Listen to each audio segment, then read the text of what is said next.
دنیا میں بہت ساری چیزیں، بہت ساری مخلوقات پیدا فرمائی اور ان میں سے کسی کو ان کا سردار بنایا ہے۔ دن دیکھیے تو دنوں میں جمعہ کا دن کو دنوں کا سردار بنا دیا، راتوں میں دیکھیے تو شب قدر کو راتوں کی سردار بنا دیا، مہینوں میں دیکھیے تو رمضان مبارک کو مہینوں کا سردار بنا دیا، اور مخلوقات میں دیکھیے تو انسانوں کو مخلوقات کا سردار اشرف المخلوقات بنا دیا، پھر انسانوں میں نبیوں کو ان سب سے افضل بنا دیا، پھر نبیوں میں دیکھیں تو محمد الرسول اللہ کو سب سے عظمت والا اور فضیلت والا بنا دیا، اور کتابوں میں دیکھیں تو قرآن کو ساری کتابوں کا سردار بنا دیا، امتوں میں دیکھیں تو ہم کو یعنی امت محمدیہ کو ساری امتوں پر فضیلت و فوقیت عطا فرمائی۔ اسی طرح قرآن کی جتنی بھی آیتیں ہیں ان آیتوں میں سب سے زیادہ عظمت و فضیلت اللہ تعالیٰ نے آیت الکرسی کو عطا فرمائی۔ تمہارے قیدی کا کیا ہوا؟ کہا یا رسول اللہ وہ آیا تھا، میں نے پکڑا بھی، پھر اس نے کہا کہ میں تجھے فائدے کی ایک بات بتا دیتا ہوں، وہ تو چھوڑ دو گے؟ میں نے وعدہ کیا ہاں چھوڑ دوں گا۔ پھر اس نے ایک فائدے کی بات بتا دی، حضور نے کہا کیا بتایا؟ اس نے آیت الکرسی کی یہ فضیلت بتائی ہے۔ تو اللہ کے نبی صلی اللہ علیہ وسلم نے کہا کہ اس نے سچ کہا ہے تو جھوٹا ہو، لیکن یہ بات سچ کہی ہے، اور جھوٹا آدمی بھی کبھی کبھی سچ بول دیتا ہے۔ پھر حضور نے کہا کہ ابو ہریرہ جانتے ہو وہ کون تھا؟ انہوں نے کہا رسول اللہ کوئی محتاج آدمی تھا بیچارہ، کہا نہیں۔ اللہ کے نبی نے کہا وہ شیطان فائدہ۔ حضور نے فرمایا بہت آسان ہے، بس عمل کرنے کا جذبہ ہونا چاہیے۔ حضور نے فرمایا صحیح حدیث ہے، ہر فرض نماز کے بعد جو آدمی آیت الکرسی پڑھنے کا معمول بنا لے، لم یمنع من دخول الجنہ الا الموت، جنت میں داخلے میں موت کے علاوہ کوئی چیز رکاوٹ نہیں ہے، جیسے ہی اس کو موت آئے گی سیدھا جنت کا ٹکٹ مل جائے گا۔ آج کے درس کا آغاز ہم اللہ کے فضل و کرم سے سورہ بقرہ کی آیت نمبر 253 تیسرے پارے کی شروعات سے کر رہے ہیں۔ اللہ تعالیٰ نے فرمایا کہ یہ رسول جن کا تذکرہ پیچھے آیا ہے، ہم نے ان میں سے بعض کو بعض پر فضیلت عطا فرمائی۔ اللہ کے جتنے بھی پیغمبر آئے ہیں، رسول آئے ہیں، سب کے سب اللہ کے برگزیدہ مقبول اور محبوب بندے، اللہ کے یہاں ان کا بڑا مقام ہے، وہ معصوم ہیں، اللہ ان کی خطاؤں سے گناہوں سے حفاظت فرماتا ہے، پاک پیغمبر ہیں، سب کے سب اللہ کے محبوب بندے۔ کسی کی بھی توہین کرنا یا کسی ایک نبی پیغمبر اور رسول کا انکار کرنا تمام نبیوں کا انکار کرنے جیسا ہے۔ اس لیے ایک ایمان والے کے لیے تمام نبیوں پر ایمان لانا ضروری ہے، تمام رسولوں اور پیغمبروں پر ایمان رکھنا ضروری ہے، اور کسی نبی کی توہین کرنا یہ صحیح نہیں ہے، جائز نہیں ہے، کفر ہے۔ لیکن اللہ تبارک و تعالیٰ نے اپنے ان محبوب بندوں میں سے بعض کو بعض پر فضیلت عطا فرمائی، کسی ایک کا مقام بڑھا دیا ہے، کسی کا مرتبہ دوسروں سے بڑھایا ہے، کسی کو کوئی خاص فضیلت عطا فرمائی، خاص خوبی عطا فرمائی، کسی کو نہیں عطا فرمائی۔ ان میں سے اللہ نے فرمایا منہم من کلم اللہ، بعض پیغمبر ایسے ہیں جن سے اللہ نے فرشتے کے واسطے اور ذریعے کے بغیر ڈائریکٹ اس سے گفتگو کی ہے، کلام کیا ہے۔ جیسے حضرت موسیٰ علیہ السلام سے، موسیٰ کے آگے ہم کلیم اللہ لگاتے ہیں، یعنی وہ پیغمبر جنہوں نے ڈائریکٹ بغیر کسی واسطے کے فرشتے کے بیچ میں لائے ہوئے اللہ تعالیٰ سے گفتگو فرمائی۔ وَرَفَعَ بَعْضَهُمْ دَرَجَاتٍ، اور بعض نبیوں کے کئی مرتبے بڑھا دیے، بہت زیادہ۔ نبی پاک صلی اللہ علیہ وسلم مراد ہے، آپ صلی اللہ علیہ وسلم کو تمام انسانوں کا سردار تو بنایا ہی گیا ہے، تمام پیغمبروں کا، رسولوں کا، اللہ کے برگزیدہ بندوں کا سردار بنایا، خاتم النبیین والمرسلین بنایا، آپ کی امت کو بھی عظیم بنایا، آپ کو بھی عظیم بنایا۔ آپ کا جو مقام و مرتبہ ہے وہ کسی اور نبی کا نہیں ہے۔ اس دنیا میں بھی اور آخرت میں اس کا مشاہدہ، اس کا دیدار، اس کا مظاہرہ سب دیکھیں گے، کریں گے، جب اللہ تبارک و تعالی مقام محمود پر آپ کو فائز فرمائے گا۔ جو ہم اذان ہوتی ہے اس کے بعد دعا پڑھتے ہیں نا، اس دعا کی بڑی فضیلت آئی ہے، تو اس میں ہم پڑھتے ہیں اللہم رب هذه الدعوة التامة والصلاة القائمة آت محمدا الوسیلة والفضیلہ وابعثه مقاما محمودا۔ اے اللہ، آپ اپنے پیغمبر کو قیامت کے دن مقام محمود عطا فرما۔ مقام محمود وہ مرتبہ ہے کہ جب اللہ تبارک و تعالی اپنے آخری نبی کو دیں گے اور ساری انسانیت کے لیے آپ سفارش کریں گے، شفاعت کریں گے، اور سارے انسان دیکھیں گے کہ آمنہ کے لال کو کیا مقام و مرتبہ دیا گیا ہے۔ تو کل قیامت کے دن آپ صلی اللہ علیہ وسلم کا مقام و مرتبہ، آپ کی عظمت، آپ کی فضیلت، آپ کی بڑائی ساری انسانیت دیکھے گی۔ اور رفع بعضهم درجات، بعضوں کو اللہ نے بہت زیادہ درجات بلند عطا فرمائے، یعنی نبی پاک صلی اللہ علیہ وسلم کو۔ وَآتَيْنَا عِيسَى ابْنَ مَرْيَمَ الْبَيِّنَاتِ وَأَيَّدْنَاهُ بِرُوحِ الْقُدُسِ، ہم نے مریم کے بیٹے عیسیٰ کو واضح دلیلیں دی، معجزات دیے۔ قرآن نے ہر جگہ جہاں بھی حضرت عیسیٰ کا ذکر فرمایا ہے وہاں یہ کہا مریم کا بیٹا عیسیٰ، اس لیے کہ عیسائی حضرت عیسیٰ کے بارے میں طرح طرح کے خیالات اور عقیدے رکھنے لگ گئے تھے۔ بعض یہ کہتے تھے کہ وہ اللہ کا بیٹا ہے، بعض کہتے تھے وہ خدا ہے، گاڈ ہے، گاڈ جیسس کہتے ہیں، آج بھی کہتے ہیں خدا ہے، یا تین خداؤں میں سے ایک خدا ہے۔ تو قرآن نے کہا کہ نہ وہ خدا ہیں، نہ وہ خدا کے بیٹے ہیں، وہ مریم کے بیٹے ہیں۔ اللہ تعالیٰ نے بغیر باپ کے اپنی قدرت سے ان کو پیدا فرمایا تھا۔ تو ہم نے عیسیٰ ابن مریم کو بھی واضح دلیلیں دی، معجزات دی۔ وہ معجزات اللہ پاک نے بیان فرمائے قرآن میں کئی جگہوں پر، تیسرے پارے میں، تیسرا پارہ شروع ہوا ہے، آگے آئے گا، اور 7ویں پارے میں بھی ہے، اور بھی کئی جگہوں پر ہے۔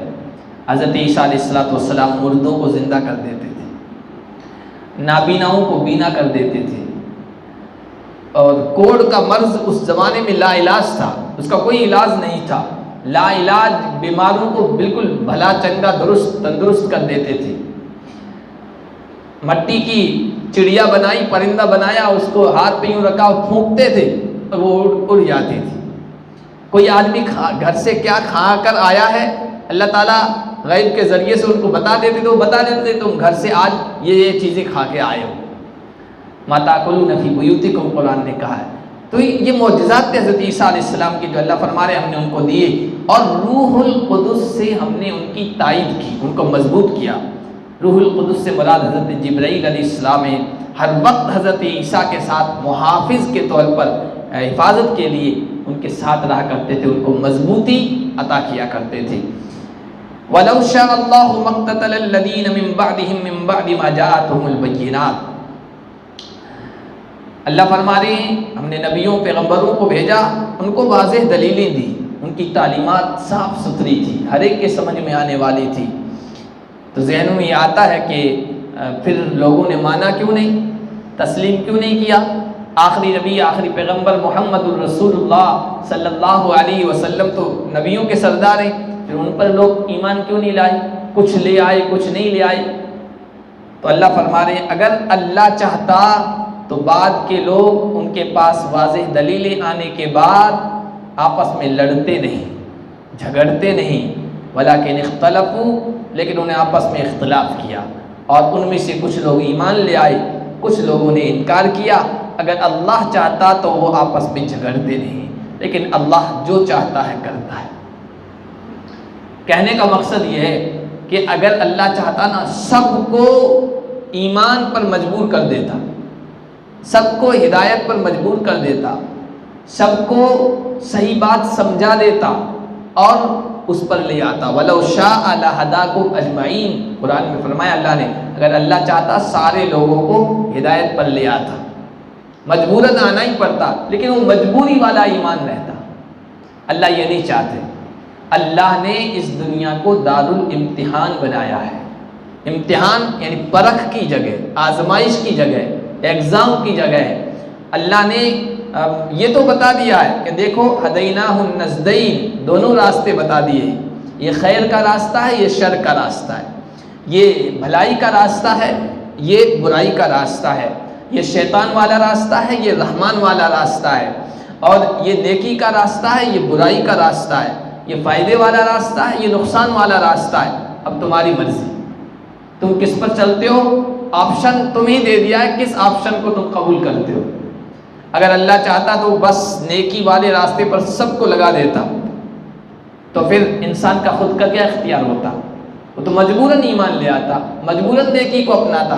اس لیے اللہ نے سب کچھ بتانے کے بعد انسان کے حوالے کر دیا، اب تو کس راستے کو چنتا ہے، کس راستے کو قبول کرتا ہے، اور کس راستے کو اختیار اور پسند کرتا ہے۔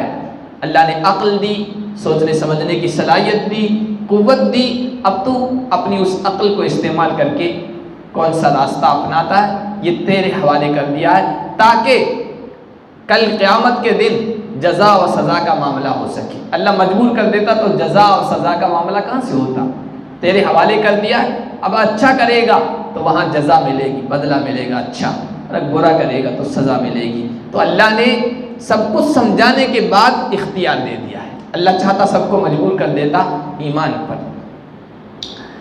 یا ایھا الذین آمنوا انفقوا مما رزقناکم من قبل ان یأتی یوم لا بیع فیہ ولا خلۃ ولا شفاعۃ والکافرون هم الظالمون۔ اللہ نے فرمایا اے ایمان والو، جو کچھ ہم نے تمہیں دیا ہے اس میں سے خرچ کرو۔ اللہ کے راستے میں جان اور مال خرچ کرنے کو کہا گیا ہے، قرآن میں کہا گیا ہے، حدیث میں اللہ کے نبی صلی اللہ علیہ وسلم نے اس کو بار بار بیان فرمایا ہے۔ اور یہ دو عبادتیں ہیں، ایک جان خرچ کرنے کی عبادت ہے یعنی بدن والی عبادت، ایک مال کی عبادت، اور دونوں عبادتوں کو انجام دینا یہ ایمان والوں کی ذمہ داری ہے۔ تو اللہ نے مال خرچ کرنے کا حکم دیا، اور قرآن میں ہر جگہ آپ دیکھیں گے خرچ کرنے کا جب اللہ تعالیٰ کہتے ہیں نا تو یہ کہتے ہیں مما رزقناکم، خرچ کرو اس میں سے جو ہم نے تم کو دیا۔ مسلمانوں کا ذہن قرآن نے یہ بنایا ہے کہ یہ جو مال ہے، یہ جو دولت ہے، یہ جو دنیا کے اسباب ہیں، دنیا کی چیزیں ہیں ہمارے پاس ہیں، یہ اس میں ہمارا کوئی کمال نہیں، یہ اللہ نے دی۔ جب بندہ یہ ذہن بنا لیتا ہے، اس کے ذہن میں یہ بات بیٹھ جاتی ہے جو کچھ میرے پاس ہے میرا اپنا نہیں ہے، اللہ کا دیا ہوا ہے، اللہ کا فضل ہے، اللہ کی مہربانی ہے، اللہ کا عطا کردہ ہے، یہ اللہ کی رحمت ہے، میرا اس میں کچھ نہیں ہے، تو خرچ کرنا آسان ہو جاتا ہے۔ کوئی آدمی آپ کو 500 روپے دے دے، یہ 500 روپے یہ کوئی چندہ والا آئے یا کوئی ضرورت مند ہو، آپ اس کو دے دینا، وہ 500 روپے اس کو دینا آپ کے لیے کوئی مشکل نہیں ہوگا۔ جب بھی آپ کسی ضرورت مند کو دیکھیں گے بلکہ ڈھونڈیں گے کہ بھائی کوئی چندہ والا نہیں آ رہا، کیا بات ہے، جیب میں پیسے پڑے ہیں 500، جب بھی آپ ضرورت مند کو دیکھیں گے آپ آسانی کے ساتھ 500 روپے نکال کے دے دیں گے۔ لیکن اگر میں آپ سے ابھی کہوں کہ بھائی 500 روپے کی رسید کٹاؤ اپنے جیب میں سے، بہت مشکل ہوتا ہے۔ کیوں؟ پہلے والے 500 کی ذہن میں بنا ہوا میرا تو ہے نہیں نا، یہ دوسروں کا ہے، دوسروں کا دیا ہوا ہے، تو خرچ کرنا آسان ہو جاتا ہے۔ تو قرآن نے ایمان والوں کا ذہنی بنایا ہے، جو کچھ ہم نے دیا ہے اس میں سے خرچ کرو۔ سارے اسباب، سارے وسائل اور مال کے جتنے بھی ریسورسز ہیں، ذریعے ہیں، وہ سب اللہ نے پیدا کیے ہیں۔ کسی کو تجارت میں لگا دیا، اس کی تجارت، اس کے بیوپار میں برکت عطا فرما دی، کسی کی ڈیوٹی کہیں لگوا دی، کسی کے کہیں ملازمت میسر آ گئی، کسی کے لیے کوئی اور ذریعہ رزق کا اللہ تعالیٰ نے کھول دیا، اس کے ذریعے سے آمدنی ہو رہی ہے، مال حاصل ہو رہا ہے، دنیا حاصل ہو رہی ہے، دولت مل رہی ہے۔ تو کہا جو کچھ ہم نے کیا ہے، ہم نے دیا ہے، اس میں سے خرچ کرو، یہ ہماری مہربانی ہے، یہ ہمارا فضل ہے۔ مال خرچ کرنا بہت مشکل کام ہے۔ انسان جان لٹا دے گا، جان کھپا دے گا، لیکن مال کھپانا بہت مشکل ہے۔ وہ مثل مشہور ہے نا کہ چمڑی جائے لیکن دمڑی نہ جائے، یعنی جسم تو جائے نقصان ہو جائے لیکن دمڑی پیسے کا نقصان نہیں ہونا چاہیے۔ فارسی میں کہا کہ اگر جان طلبی تو حرج نیست، اگر جان مانگتے ہو تو کوئی حرج نہیں ہے، اگر زر طلبی، اگر زر پیسہ مانگ رہے ہو نا تو پھر یہاں سوچنا پڑے گا مجھے۔ تو یہ مال کا خرچ کرنا انسان کے لیے بہت مشکل کام ہے، اس لیے قرآن نے جب جب یہ کہا ہے کہ اللہ کی راہ میں اپنے مال کو، اپنی جان کو خرچ کرو، تو وہاں پہلے مال کا تذکرہ ہے، جان کا، انفس کا تذکرہ بعد میں، بِأَمْوَالِكُمْ وَأَنفُسِكُمْ فِي سَبِيلِ اللَّهِ۔ اے لوگوں اپنی جان کو، اپنے مال کو خرچ کر دو، مال کا تذکرہ پہلے ہے، جان کا تذکرہ بعد میں۔ تو یہ بہت مشکل کام ہے، اللہ جسے توفیق دے دے وہی خرچ کر سکتا ہے۔ حضور علیہ السلام نے بیان فرمایا اَيُّ دَاءٍ أَدْوَأُ مِنَ الْبُخْلِ، بخل اور کنجوسی سے بڑھ کر کوئی خطرناک بیماری نہیں، یہ بہت خطرناک بیماری ہے۔ من قبل ان یأتی یوم لا بیع، تو مال خرچ کرو اس سے پہلے کہ ایسا دن آ جائے جس میں کوئی خرید و فروخت نہیں ہوگی، جس میں نہ کوئی دوستی کام آئے گی، جس میں نہ کوئی شفاعت اور سفارش کام آئے گی۔ خرید و فروخت اس دنیا کا معاملہ ہے، انسان کچھ دے کر کچھ لے لیتا ہے، کل قیامت کے دن کوئی خرید و فروخت نہیں ہوگی، وہاں نہ کوئی بازار لگے گا اور نہ کوئی کچھ خرید سکے گا۔ جس نے کوئی اچھائی نہیں کی تھی، اللہ کی راہ میں کچھ خرچ کر کے آخرت کا توشہ، آخرت کا سامان نہیں کیا تھا، اس کی تمنا تو یہ ہوگی کہ سونا چاندی سارا خزانہ میرے پاس ہو اور کچھ نیکیاں مجھے مل جائیں، میں سارا خزانہ دے دوں اور نیکیاں مل جائیں۔ لیکن وہاں یہ معاملہ نہیں، دنیا عمل کی جگہ نہیں ہے، آخرت عمل کی جگہ نہیں ہے، دنیا عمل کی جگہ ہے اور عمل کا بدلہ پانے کی جگہ آخرت ہے، وہاں عمل نہیں، اور وہاں کرنسی بھی بدل جائے گی، وہاں یہ روپے پیسے والے کرنسی نہیں چلے گی، وہاں نیکیوں کی نیکی کرنسی چلے گی اور یہ روپیہ چلے گا۔ تو کہا کہ وہاں کوئی خرید و فروخت نہیں ہوگی کہ انسان دیکھے میرے پاس نیکیاں نہیں ہیں، چلو میں نیکیاں کسی سے خرید لوں، وہاں تو ہر انسان ایک ایک نیکی کے لیے ترسے گا، خرید و فروخت نہیں ہوگی وہاں، ورنہ دوستی کام آئے گی۔ دنیا میں یہ تین چیزیں ہوتی ہیں جو انسان کو نفع پہنچاتی ہیں، یا تو پیسے سے کچھ خرید لیتا ہے، کچھ حاصل کر لیتا ہے، پیسہ نہیں ہے تو دوست کام آ جاتے ہیں، وہ ہاتھ بٹا دیتے ہیں، وہ تعاون کر دیتے ہیں، وہ کام آ جاتے ہیں۔ ولا شفاعہ، تیسری چیز سفارش کام آ جاتی ہے،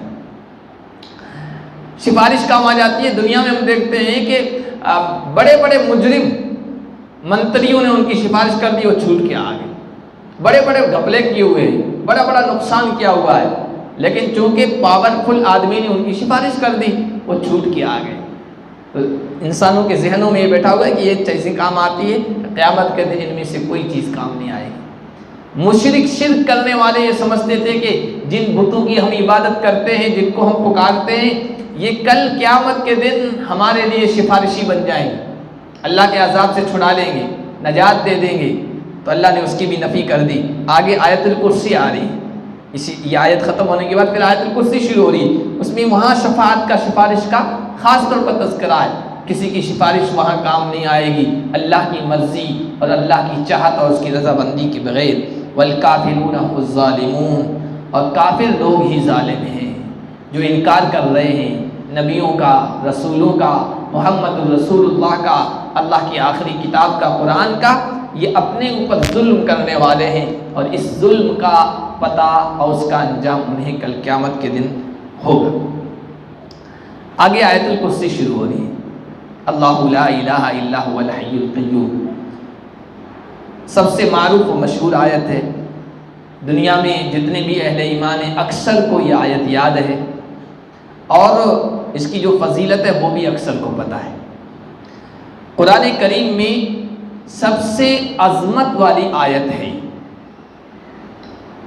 آیتوں کی سردار کہیے آپ، وہ آیتوں کی سردار آیت الکرسی۔ اللہ تعالیٰ نے اس کو فضیلت عطا فرمائی ہے، دنیا میں بہت ساری چیزیں، بہت ساری مخلوقات پیدا فرمائی، اور ان میں سے کسی کو ان کا سردار بنایا ہے۔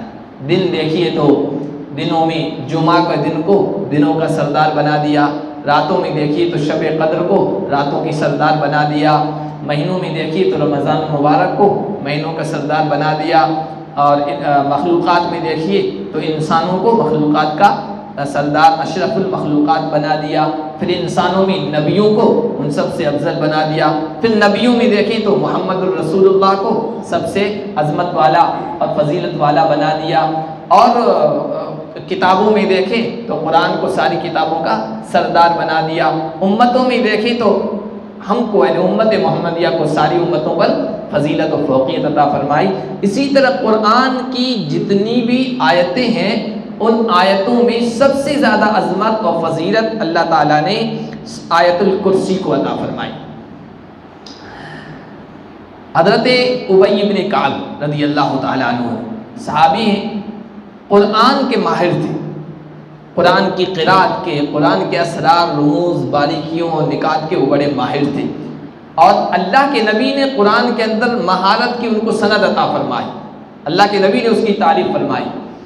وہ کہتے ہیں کہ میں جا رہا تھا، اللہ کے نبی صلی اللہ علیہ وسلم سے ملاقات ہو گئی، اللہ کے نبی نے کہا کہ یا ابا المنذر، ان کی کنیت ابو المنذر، اے ابی بن کعب، قرآن کریم میں ای آیت اعظم معک من القرآن، کون سی عظمت والی سب سے بڑی فضیلت والی آیت ہے؟ تو صحابہ کا ایک انداز تھا، وہ یہ کہا کرتے تھے اللہ و رسولہ اعلم، یا رسول اللہ، جس اللہ نے قرآن کی آیتوں کو اتارا ہے وہ زیادہ بہتر جانتا ہے، یا جس اللہ نے جس پیغمبر پر یعنی آپ پر اتارا ہے آپ بہتر جانتے ہیں؟ پھر اللہ کے نبی نے دوبارہ پوچھا یا ابی بن کعب، اے ابی بن کعب بتاؤ قرآن کی کون سی آیت سب سے زیادہ عظمت اور فضیلت والی ہے؟ حضرت ابی بن کعب کا علم پرکھنا چاہتے تھے، جانچنا چاہتے تھے اللہ کے نبی صلی اللہ علیہ وسلم۔ انہوں نے پھر وہی کہا اللہ و رسول عالم۔ حضور نے پھر پوچھا تو حضرت ابی بن کعب نے کہا میری فہم، میری سمجھ تو یہ کہتی ہے کہ قرآن کی آیتوں میں سب سے زیادہ عظمت والی آیت آیت الکرسی ہے۔ جب انہوں نے یہ کہا حضور بہت خوش ہوئے، حضور نے اپنا دست مبارک ہاتھ حضرت ابی بن کعب کے سینے پر یوں مارا اور کہا لیہنہک یا ابا المنذر، اے ابو منذر، قرآن کا علم تمہیں مبارک ہو، تم نے صحیح سٹیک جواب دیا ہے، تو سب سے زیادہ عظمت والی آیت ہے۔ تو اس طرح سوال نبی پاک صلی اللہ علیہ وسلم کیا کرتے تھے، کبھی صحابہ کے علم کو پرکھنے کے لیے کیا کرتے تھے، کبھی حضور یہ کہا کرتے تھے بھائی مجھے قرآن سناؤ۔ حضرت عبداللہ ابن مسعود رضی اللہ تعالیٰ عنہ بھی جلیل القدر صحابہ میں سے کہتے ہیں ایک مرتبہ حضور نے کہا عبداللہ ابن مسعود مجھے قرآن سناؤ، مجھے قرآن سناؤ، تو کہنے لگے یا رسول اللہ میں آپ کو قرآن سناؤں، قرآن تو آپ پر اترا ہے، ہم آپ سے قرآن سننے کا نہیں، میں آپ سے قرآن سننا چاہتا ہوں۔ حضرت عبداللہ ابن مسعود کہتے ہیں میں نے گردن نیچے کی، منہ نیچے کیا اور سورہ نساء کی آیت تلاوت کی، میں پڑھتا رہا۔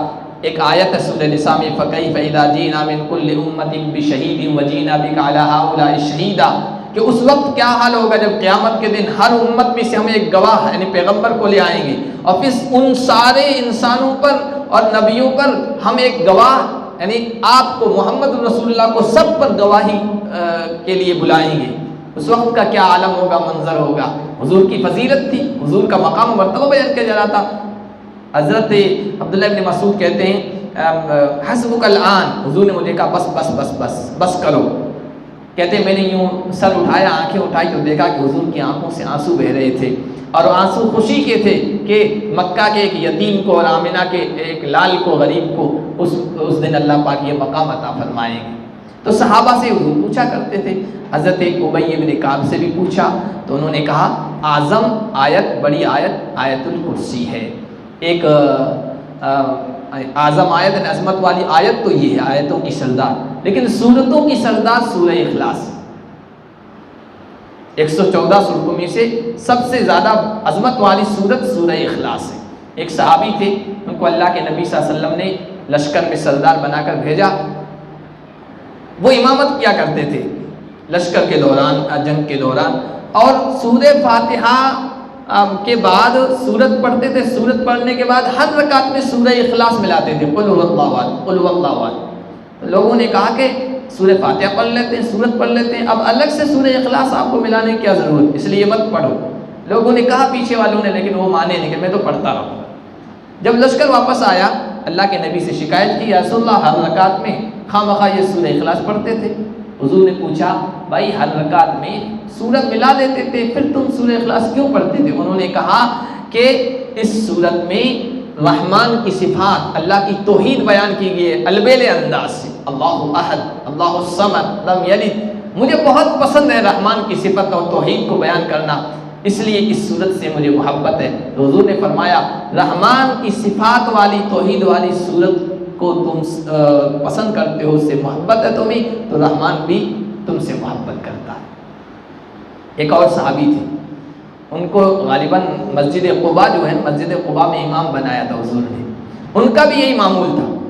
وہ کیا کرتے تھے، سورہ فاتحہ کے بعد پہلے سورہ اخلاص پھر کوئی سورت، ہر رکعت میں سورہ اخلاص ضرور پڑھتے تھے۔ تو پیچھے مقتدیوں نے کہا کہ بھائی ہر رکعت میں سورہ اخلاص پڑھنے کی کیا ضرورت ہے، آپ یہ مت کیجیے، وہ مانے نہیں۔ انہوں نے کہا میرے پیچھے نماز پڑھنا ہو تو پڑھو، ٹھیک ہے، ورنہ میں امامت چھوڑ دوں گا، یہ کہا۔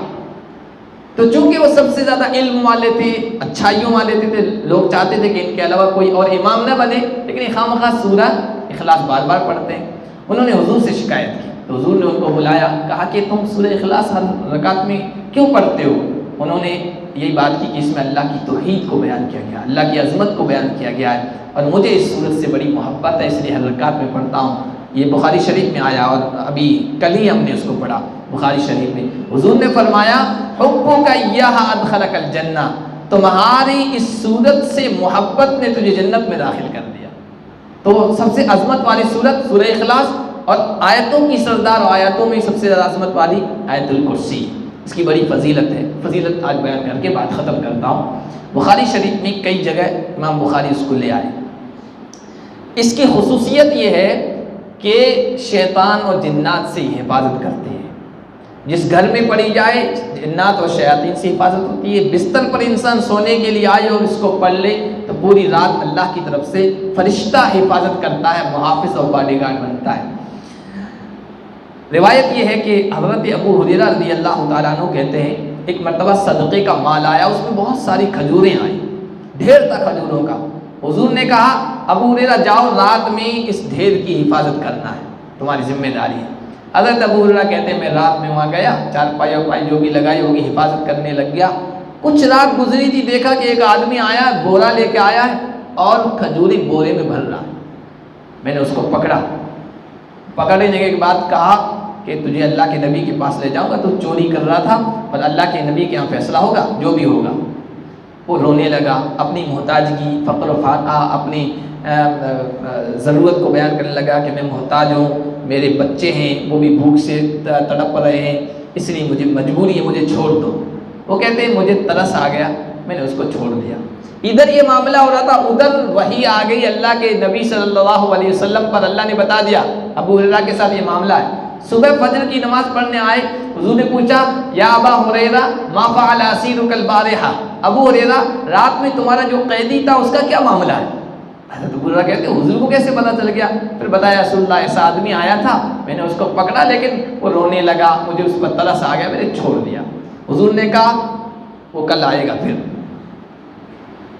حضرت ابو ہریرہ کہتے ہیں میں رات کو پھر چوکیداری کرنے گیا تو میں دیکھتا رہا، انتظار کرتا رہا، مجھے یقین تھا کیونکہ حضور نے کہا تو جھوٹا نہیں ہو سکتا ہے، جھوٹ نہیں ہو سکتا ہے، وہ ضرور آئے گا۔ کچھ رات گزری، میں انتظار کر رہا تھا، اتنے میں دیکھا کہ وہ آدمی آ گیا اور بورا بھر رہا ہے، کھجوریں اس میں سے لے رہا، چوری کر رہا۔ میں نے پھر جا کر مضبوطی سے ہاتھ پکڑا کہ آج تو نہیں چھوڑوں گا، آج تو حضور کے پاس لے جا کر دم لوں گا۔ پھر وہ رونے لگا، کہنے لگا محتاج ہوں، بیوی بچے ہیں، ان کے پاس کھانے کو کچھ نہیں ہے، ترس کھاؤ، بڑی منت کی، لجاجت کی۔ حضرت ابو ہریرہ کہتے ہیں مجھے ترس آ گیا، پھر میں نے چھوڑ دیا۔ صبح حضور نے پوچھا ما فعل اسیرک البارحہ، تمہارے قیدی کا کیا معاملہ ہوا رات میں؟ حضور نے کہا رسول اللہ پھر اس نے وہی بہانے کیے، مجھے ترس آ گیا، اب میں نے رحم کھایا، میں نے چھوڑ دیا۔ حضور نے کہا، اور اس نے یہ کہا کہ میں آئندہ نہیں آؤں گا۔ حضور نے کہا وہ جھوٹا ہے، کل پھر آئے گا تیسری مرتبہ۔ پھر تیسری رات حضرت ابو ہریرہ کہتے ہیں مجھے یقین تھا کہ حضور نے کہا آئے گا، تو کافی رات گزرنے کے بعد پھر آ گیا وہ، اور وہ اسی طرح بورا بھرنے لگا۔ اب کی مرتبہ میں نے اس کو پکڑ لیا، کہا آج تو بالکل نہیں چھوڑوں گا، نبی پاک صلی اللہ علیہ وسلم کے پاس ہی لے کے جاؤں گا۔ اس نے کہا یار چھوڑ دو گا، نہیں چھوڑوں گا، تو اب تو نہیں چھوڑوں گا، ہر مرتبہ تو فریب دیتا ہے، دھوکہ دیتا ہے، نہ آنے کا وعدہ کر کے جاتا پھر آ جاتا ہے، اب نہیں چھوڑوں گا۔ تو کہنے لگا چلو تمہارے ایک فائدے کی بات بتا دیتا ہوں، چھوڑ دو گے؟ تو صحابہ بڑے حریص تھے دین اور دنیا کے، کوئی بھی اچھائی کی بات ہو دین کے سلسلے میں خاص طور پر حریص تھے، تو کہا کہ بتا دو میں تمہیں چھوڑ دوں گا۔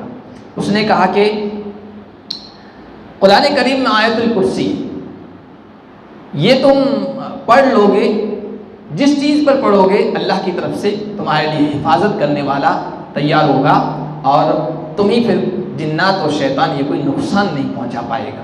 اس نے آیت الکرسی کی فضیلت بیان کی۔ حضرت ابو ہریرہ کہتے ہیں اس نے یہ فائدہ بتایا، میں نے چھوڑ دیا۔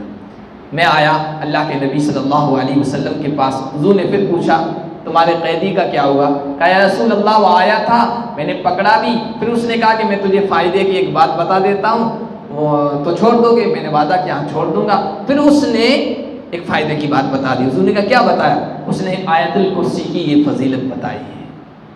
تو اللہ کے نبی صلی اللہ علیہ وسلم نے کہا کہ اس نے سچ کہا ہے تو جھوٹا ہو، لیکن یہ بات سچ کہی، اور جھوٹا آدمی بھی کبھی کبھی سچ بول دیتا ہے۔ پھر حضور نے کہا کہ ابو ہریرہ جانتے ہو وہ کون تھا؟ انہوں نے کہا رسول اللہ کوئی محتاج آدمی تھا بیچارہ۔ کہا نہیں، اللہ کے نبی نے کہا وہ شیطان تھا، وہ جنات تھا، لیکن شیطان نے بھی تمہیں صحیح بات بتا دی۔ تو آیت الکرسی کی یہ فضیلت ہے۔ حضرت عبداللہ بن مسعود ایک صحابی ہیں، انہوں نے بھی ایک واقعہ بیان کیا، تو اپنے شاگردوں کو سنا رہے تھے، سبق دے رہے تھے، بیچ میں ایک واقعہ سنایا۔ کہا کہ ہمارے ساتھیوں میں سے ایک ساتھی تھا، وہ رات کو کہیں نکلا ضرورت کے لیے، ایک جن نے اس کو پکڑ لیا، جن نے پکڑ لیا، اور جن نے ضد کی کہ مجھ سے کشتی لڑنی پڑے گی، اور کشتی میں اگر پچھاڑ دیا تو ایک فائدے کی بات بتاؤں گا۔ تو وہ کہتے ہیں ہمارے ساتھی نے دیکھا کہ کوئی چارے کار نے تو جن سے کشتی لڑ لی، اور کشتی لڑنے میں جن کو چاروں شانے چت کر دیا، پٹک دیا تو پھر کہا کہ اب میں نے تجھے پٹک دیا ہے، بات بتاؤ۔ پھر اس نے آیت الکرسی کی یہی فضیلت بتائی، جس گھر میں جو انسان پڑھ لیتا ہے جنات شیطان سے اس کی حفاظت ہو جاتی ہے، اللہ کی طرف سے حفاظت کرنے والا ہوتا ہے۔ جنہوں نے پٹکا انہوں نے اس کا ہاتھ بازو پکڑا، وہ کتے جیسا تھا جنات کیوں؟ کہا کہ تم شیاطین اور جنات سب ایسے ہی کمزور ہوتے ہو؟ وہ کہنے لگا کہ جتنے بھی جنات ہیں ان میں سب سے زیادہ طاقتور میں ہوں، لیکن تم نے مجھے بھی پٹک دیا۔ حضرت عبداللہ بن مسعود نے جب یہ واقعہ بیان کیا تو سننے والے جو شاگرد تھے ان کو تجسس ہوا، بھائی کون ایسا مضبوط آدمی تھا جس نے جنات کو پچھاڑ دیا؟ انہوں نے پوچھا کہ یہ کون آدمی تھا آپ کے ساتھیوں میں سے؟ حضرت عبداللہ بن مسعود نے کہا کہ عمر کے علاوہ اور کون ہو سکتا ہے؟ حضرت عمر رضی اللہ تعالیٰ عنہ تھے۔ بہرحال آیت الکرسی کی فضیلت ہے اور اس کے یہ فائدے ہیں۔ ایک اور فائدہ حضور نے فرمایا، بہت آسان ہے، بس عمل کرنے کا جذبہ ہونا چاہیے۔ حضور نے فرمایا، صحیح حدیث ہے، ہر فرض نماز کے بعد جو آدمی آیت الکرسی پڑھنے کا معمول بنا لے، لم یمنع من دخول الجنہ الا الموت، جنت میں داخلے میں موت کے علاوہ کوئی چیز رکاوٹ نہیں ہے، جیسے ہی اس کو موت آئے گی سیدھا جنت کا ٹکٹ مل جائے گا۔